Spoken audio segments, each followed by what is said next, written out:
تو اس بات کا اہتمام ضروری ہے کہ آپ کوئی ایسا عمل تو نہیں کر رہے جس سے دوسرے کو, بولو بھائی عزیز, واش روم کی چپلیں, لوگ مسجدوں میں ایسا ہوتا ہے کسی کو واش روم جانا ہے, آپ کی چپل پہن کے چلا جائے گا, آپ کھڑے ہوئے ہیں کہ چپل چوری ہو گئی, پتہ نہیں کہاں گئی ہے, تلاش کرتے کرتے تھک جاتے ہیں آپ, آدھے گھنٹے میں وہ بیت الخلا سے نکل رہا ہوتا ہے, اور ایک دفعہ سوری کر لے گا آپ سے, سوری, بس ختم, کچھ بگاڑ ہی نہیں سکتے آپ اس کا.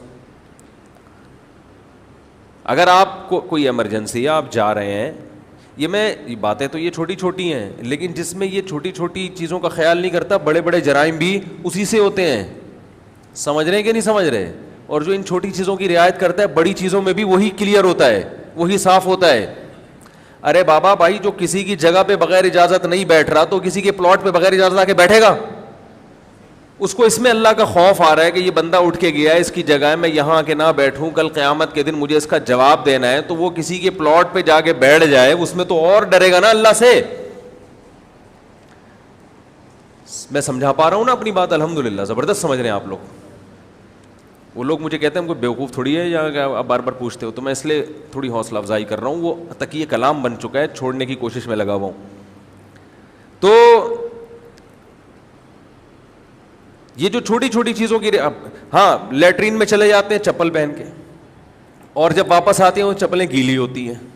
کسی کی لیٹرین شدہ چپل, یہ لیٹرین شدہ میں نے خود لغت بنائی ہے, کسی کی لیٹرین شدہ چپل استعمال کرتے ہوئے گھن آتی ہے نا انسان کو. کیا خیال ہے بھائی؟ گھن آتی ہے انسان کو. حضرت مفتی تقی عثمانی صاحب دامت برکاتہم نے ایک واقعہ سنایا ہے یورپ کے کسی کنٹری کا. فرمایا واش روم کے باہر میں کافی دیر سے کھڑا ہوا ہوں, واش روم سے بندہ باہر ہی نہیں آ رہا. کافی دیر بعد بندہ باہر آیا تو اس نے پھر معذرت کی, اس نے کہا اصل میں واش روم کا پانی پاس نہیں ہو رہا تھا, تو مجھے اچھا نہیں لگا کہ آپ جائیں تو گندگی دیکھنے کو ملے. تو وہ اپنی ذمہ داری پہ اس سسٹم کو صحیح کرنے میں جو بھی اس کے اختیار میں ہوگا کہ کسی طرح یہ گندگی یہاں سے ختم ہو جائے. ہمارے یہاں دکھا رہے ہوتے ہیں کہ یہ میری پروڈکٹ ہے, بھاڑ میں جائے, میں تو جا رہا ہوں, اب تمہاری بلا سے تمہیں الٹی آئے, تم یہاں نہ کرو, کھیتوں میں چلے جاؤ, یا کیا بولوں میں, ڈیٹیل میں نہیں جا سکتے ہم زیادہ. تمہاری بلا سے جو مرضی, میں تو جا رہا ہوں, میرا تو ہو گیا نا, فٹ ہو گیا ماشاءاللہ, میرے تو آنتے وانتے سب سیٹ ہو گئی, اب تم جانو بیت الخلا جانے. ہائے ہائے, واقعات سنانے نہیں چاہیے, لیکن ایک آپ کے فائدے کے لیے اس لیے سنا رہا ہوں کہ پبلک ٹوائلٹ کیسے ہوتے ہیں ہمارے کنٹریز میں. ایک سنا دیتا ہوں, گھن تو مجھے بھی آ رہی ہے, آپ کو بھی آئے گی, لیکن بڑی مصیبت سے بچنے کے لیے چھوٹی مصیبت کو برداشت. یہ جو گھن ابھی آ رہی ہے یہ آپ کو بڑی بڑی ٹینشنوں سے میں بچا رہا ہوں, بڑی مصیبت سے. ایئرپورٹ کے واش روم بڑے صاف ستھرے ہوتے ہیں, سب سے زیادہ صاف ستھرے ایئرپورٹ ہی کے واش روم ہوتے ہیں. لوگ بھی بڑے سلیقے کے ہوتے ہیں ایئرپورٹ پہ. جہاز میں جا رہے ہیں, اکثر پڑھے لکھے لوگ ہوتے ہیں جن کے پاس اچھی جاب ہوتی ہے, تو ایجوکیٹڈ ہوتے ہیں, اکثر دیکھا گیا ہے. اسٹیشن پہ آپ جاؤ تو بیچارے ہر طرح کے لوگ ہوتے ہیں, کچھ پڑھے لکھے بھی ہوتے ہیں, کچھ بیچارے علم سے فارغ بھی ہوتے ہیں, لیکن جہازوں میں اکثر, سب نہیں, اکثریت ذرا طور طریقے والے ہوتے ہیں, تبھی جہاز کا سسٹم ہی پورا الگ ہے. ہائے ہائے ہائے ہائے, نہیں سنا رہا, رہنے دیں بھائی. میں ایک دفعہ واش روم میں گیا ایئرپورٹ کے, تو وہ کنڈی تھوڑی سی کھلی ہوئی تھی, یعنی کھلی بھی تو پوری تھی, مگر پتہ ہی نہیں چل رہا تھا کہ اندر کوئی بندہ ہے یا نہیں ہے.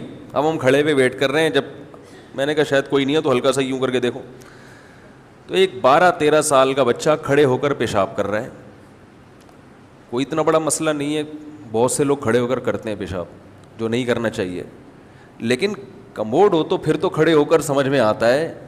جو فلش ہے اس میں کھڑے ہو کر پیشاب کر رہا ہے, وہ جو لوٹا رکھا ہوا ہے اس میں پیشاب جا کے گر رہا ہے, اور ایسے ہی باہر نکل آیا. ہائے ہائے ہائے ہائے, اس کے بعد سے اب جب بھی میں واش روم جاتا ہوں کہیں ایسے پبلک, تو پہلے لوٹے کو دھوتا ہوں. آپ لوگ بھی تیزاب سے دھویا کریں لوٹا. جب بھی پبلک ٹوائلٹ میں جائیں تیزاب سے پہلے لوٹا دھوئیں. پتہ نہیں کون کیا کیا کر کے آ رہا ہے وہاں پہ. بچے بھی جاتے ہیں کھڑے ہو کر چھینٹے مار رہے ہیں دیواروں پہ, سب کن بلا.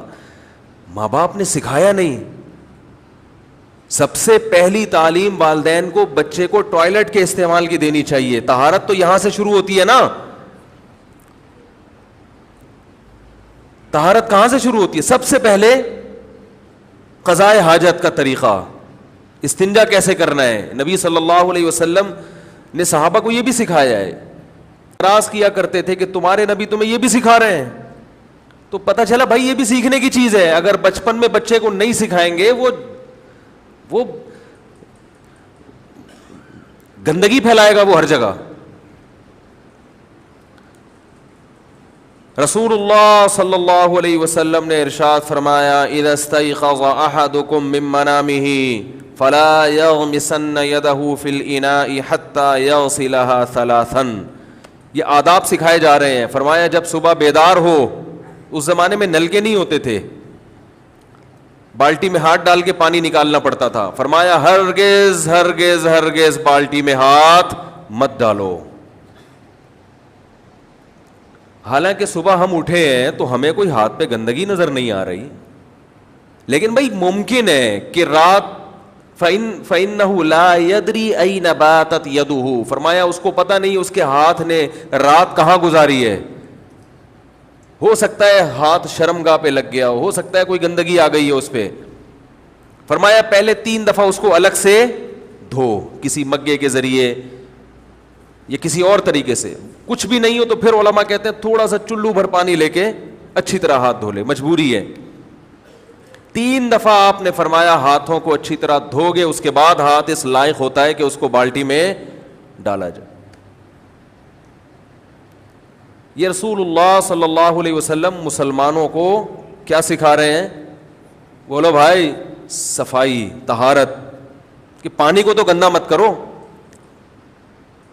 اور یہ کھڑے ہو کر ادھر ادھر چھینٹے جا رہی ہیں اور وہی پینٹ چڑھا کے, نہ کوئی استنجا, وہی پیشاب کے قطرے بھی ٹپک رہے ہوں گے.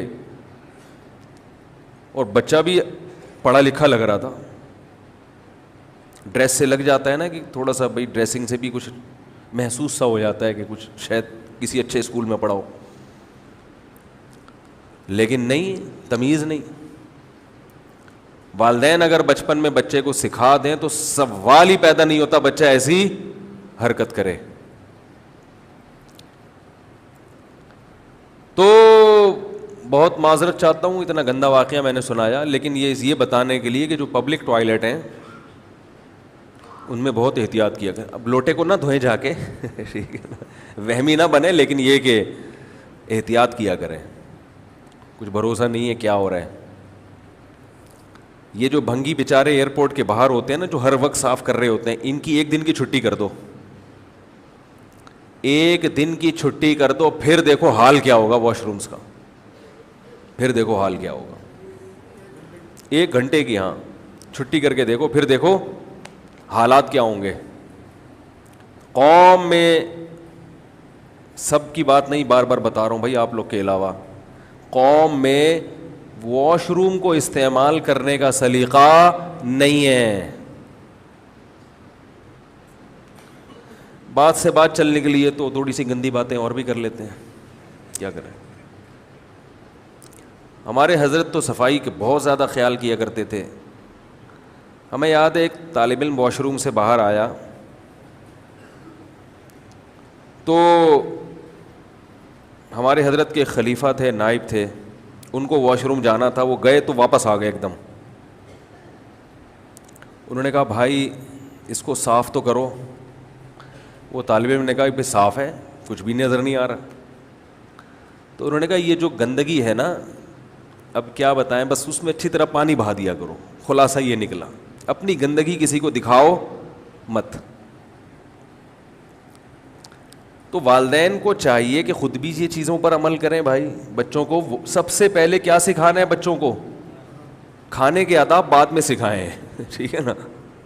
کپڑے استری کرنا بعد میں سکھائیں, پرفیوم کا استعمال بعد میں سکھائیں, سب سے پہلے کیا سکھانا ہے؟ اور یہ قرآن کی تعلیمات ہیں.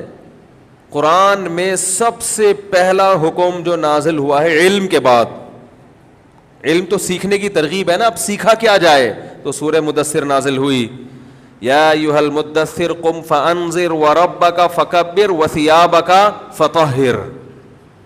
رب کی کبریائی بیان کرو اور لباس کو پاک رکھو. اب بظاہر دونوں چیزوں میں کوئی جوڑ نظر آ رہا ہے؟ اے نبی کھڑے ہو کر اپنی قوم کو ڈرائیں. ڈرانا کہاں سے شروع کریں؟ اللہ کی کبریائی اور لباس کو پاک. اب یہ دونوں حکم عجیب, یعنی کوئی میچ نہیں کر رہے آپس میں. وَرَبَّكَ فَكَبِّرْ, اے نبی کھڑے ہو جائیں. ہوا کیا تھا جب پہلی سورت نازل ہوئی ہے, اقرأ بسم ربک الذی خلق, اے محمد صلی اللہ علیہ وسلم پڑھیے اپنے رب کے نام سے جس نے پیدا کیا. خلق الانسان من علق, اقرأ وربک الاکرم الذی علم بالقلم علم الانسان ما لم یعلم. انسان کو قلم سے سکھایا, وہ کچھ سکھایا جو وہ نہیں جانتا. تو پڑھنے کی اور علم کی فضیلت نازل ہوئی تاکہ سیکھنے کا جذبہ پیدا ہو.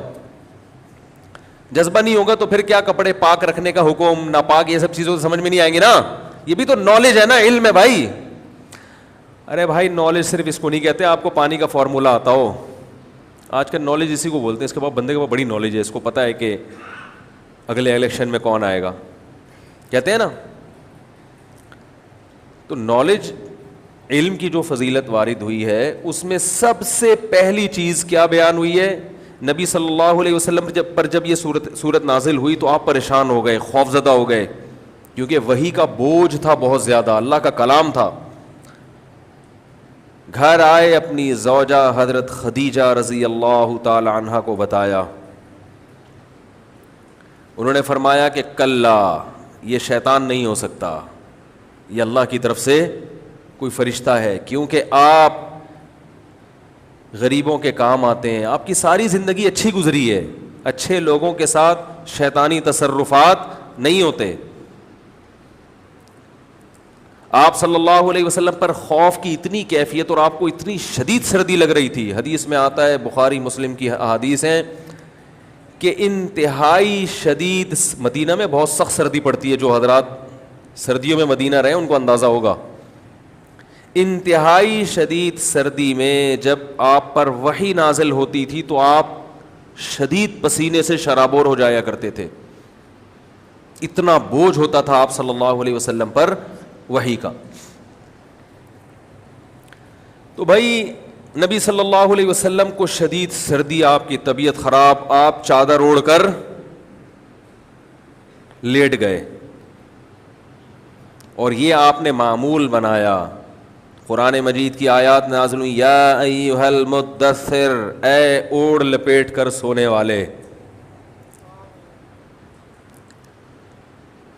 قم, کھڑا ہو جا.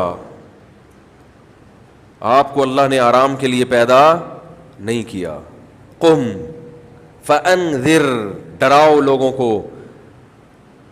کس بات سے ڈراؤ؟ کہ بھئی آزمائش کے لیے پیدا ہوئے ہیں, ایک مقصد ہے, اللہ نے ہمیں آزمانے کے لیے دنیا میں بھیجا ہے. اس مقصد میں پورے اترو گے تو جنت, ورنہ جہنم کی آگ. انسان بیکار پیدا نہیں ہوا. یہ ڈرائیں لوگوں کو. ڈرانے کی ابتدا کہاں سے ہوگی؟ وَرَبَّكَ فَكَبِّرْ, اللہ کا انٹروڈکشن کروائیں سب سے پہلے, کیونکہ جتنے آگے احکام ہم دیں گے وہ کس کی طرف سے ہوں گے؟ گاڈ کی طرف سے. اس کا تعارف جب تک نہیں ہوگا تو اس کے احکام کو فالو کرنا مشکل. یورپ میں صفائی ہے نا, کیوں؟ وہ اپنی حکومت کو جانتے ہیں. وہاں صفائی خدا کے حکم کے مطابق ہو رہی ہے یا حکومت کے قانون کے مطابق؟ ارے بھائی یورپ میں, امریکہ میں, یو پی, جتنے کنٹریز ہیں, یو کے وغیرہ, وہاں پر جو صفائی ہے حکومت نے لوگوں کو اس پر لائی, ترغیبات بھی دیں, قانون بھی بنائے, ٹیکس, وہ جرمانے بھی لگائے کہ یہ ہو گیا, کچرا پھینکا تو اس پہ, سوری ٹیکس کہہ رہا ہوں, جو پینلٹی لگتی ہے, جرمانے لگتے ہیں, فائن لگتا ہے. تو یہ ساری چیزیں لگا کے حکومت نے کنٹرول کر لیا نا. تو اب وہاں اگر صفائی ستھرائی ہے تو کس کے کہنے پر؟ گورنمنٹ کے. تو وہ اپنی گورنمنٹ کو اچھی طرح پہچانتے ہیں کہ بھائی ہم نے اگر یہاں کچرا پھینکا فوراً فائن لگ جائے گا, کیمرے نوٹ کر لیں گے. تو یہ جو حکم ہمیں صفائی کا دیا جا رہا ہے یہ کون دے رہا ہے؟ بولو بھائی, اللہ. اور جتنے بھی احکام ہیں وہ کون دے رہا ہے؟ تو اللہ. تو اللہ کا سب سے پہلے تعارف ضروری ہے نا, کیونکہ حکومت تو کچھ کرائے گی نہیں, جتنا میلا ہوگا اتنا اوپر تک جائے گا. ٹھیک ہے, یعنی اعمال کے لحاظ سے سب نہیں, اکثر. تو اللہ تعالیٰ نے حکم دیا وَرَبَّكَ فَكَبِّرْ, اے نبی رب کی کبریائی بیان کریں. جب اللہ سمجھ میں آ جائے نا ان لوگوں کے, تو یقیناً آگے اللہ جو احکام دے گا وہ بھی ان کی سمجھ میں آئیں گے اور اس کو مانیں گے, کیونکہ وہ مانیں گے کہ اللہ سب سے بڑا ہے. تو اللہ کی نام ماننا دوسروں کی نام ماننے سے بڑا جرم ہے. گورنمنٹ کی نام مانو اتنا بڑا جرم نہیں ہے یہ بھی, لیکن اللہ کی نام مانو یہ اس سے بھی بڑا جرم ہے, کیونکہ اللہ سب سے بڑا ہے. تو جب اللہ سمجھ میں آ جائے گا ان کے, پھر آپ نے کیا کرنا ہے؟ تو فرمایا وَثِيَابَكَ فَطَهِّرْ, لباس کو کیا رکھنا ہے؟ پاک.